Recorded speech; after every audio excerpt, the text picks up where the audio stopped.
Hello everyone, it's Rebecca here, and today I am doing a quick little video about how I am now being ruthless, and this is concerning mainly books and reading and the fact that I don't have a lot of time on my hands anymore and therefore my reading has to take a back seat. Give me 2 seconds, I have snacks. What I was going to say, and these are so good, is I've done a blog post on it, so I'll leave the blog post down below, but basically when I'm reading books I don't have a lot of time anymore to, what's the word, read, basically. I don't have a lot of time to read anymore, so when I'm reading I like to make my reading worthwhile. And recently, oh, it's stuck in my mouth now, recently a lot of authors, well not a lot, but a few authors have been contacting me asking me if I'll read and review their work, and I'm like, sounds interesting, okay, but just a warning, I might not be able to get this turnaround as quick as you expect. And they're totally fine with that, which is great, because as a blogger and a booktuber who was just starting off in terms of reviews and arcs and things like that, that's fantastic to know how understanding some authors can be. However, it isn't always guaranteed that I'm going to enjoy their work. So when I say, oh yeah, that sounds really interesting, it genuinely does sound interesting, and the premise of some of the work I've read or started to read is fantastic, but then some of it just doesn't hit the spot. So for example, one author sent me a book, sent me 2 books, and I absolutely loved it. Loved the first one, and I do plan on reading the second one, I just don't know when, it's just whenever I get around to it. So I was going to do like a dual review, but I've left a review for when I'm on Goodreads, which kind of counts.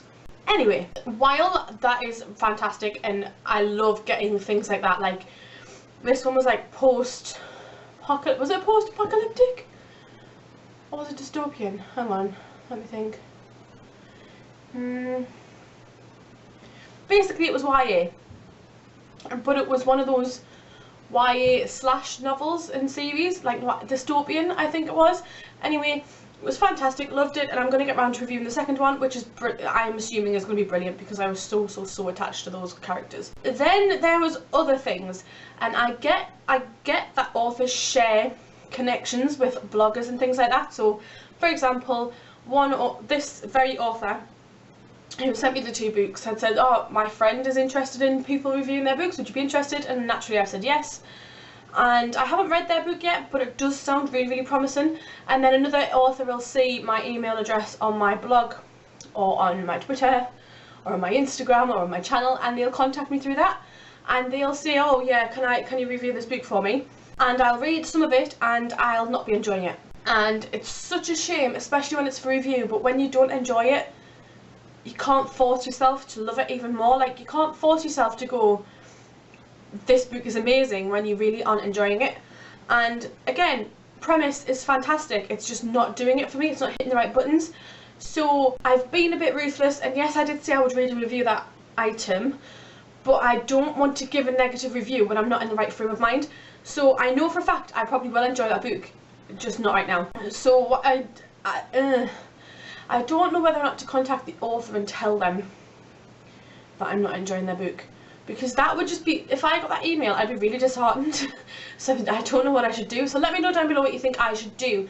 Should I contact the author, or should I just sort of put it out there and be like, by the way, I am going to read it at a later date, or what? These are really nice. So back to the main point, I now have a new system in place. If I am reading an ebook on my beautiful Kindle in my horribly ruined case at the minute, if I'm reading an ebook and I'm not enjoying it, I will read roughly 10 to 20% to get feelers of the book. So if that book is like 150 pages, I'll read 15 pages. If I'm not enjoying it, then I'll not continue at that time. I might pick it up again soon, but at that moment it'll not be for me. If I'm reading a physical book, I'll read possibly 3 to 4 chapters, depending on the length. If I'm not enjoying it, I'll get rid. If I'm up to page 50 and I've given it a chance after chance after chance and I'm still not enjoying it, then I will actually get rid of it at that point. I'll be like, right, nope, stop, because I'll start getting slumpy and I'll start really not enjoying the book, which is such a shame, because a lot of books just take a little bit longer to get into, but I haven't got patience. I'm a very impatient girl, and that cuts into my valuable reading time. So if I get like 50 pages and I'm not enjoying it, it's gone. Nada. So yeah, for me, this year, 2016, is the year of being ruthless. Yes, it means my DNF pile is probably going to be a hell of a lot higher than my finished pool.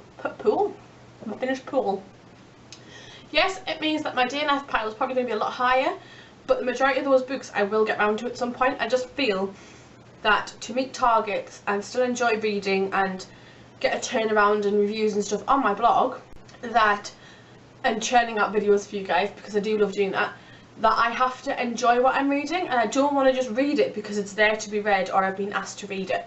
So if any of you guys are feeling the same way, let me know down below, because at the minute I feel very like almost trapped into this lull of needing to read and enjoy every single book.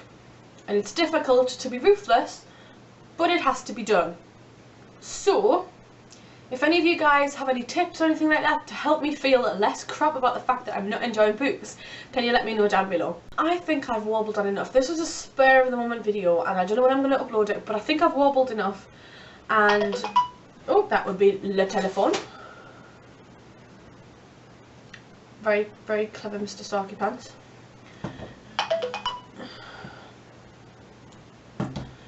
That was just my partner replying to the text about the fact that I couldn't get in his house. Which obviously I'm here now on this swingy chair. Whee! Where was I? Right. Yes, let me know down below if you have any tips or hints or feel the same way about being ruthless about books, because this year I want to be the year of being ruthless. I haven't got as much shelf space anymore due to the fact that I've got rid of a shelf. Not my fault, I swear. And it now means that a lot of my books are in boxes. So in order to read and get rid of a lot of those books, I may have to DNF some of them. Oh my god. Anyway, that's it. I've warbled on enough. I need to go and do some job applications. So let me know down below what your hints and tips are for sort of being ruthless. Do you agree? Do you disagree? Let me know down below, and I'll see you all soon in another video. Bye bye. These are really, really good.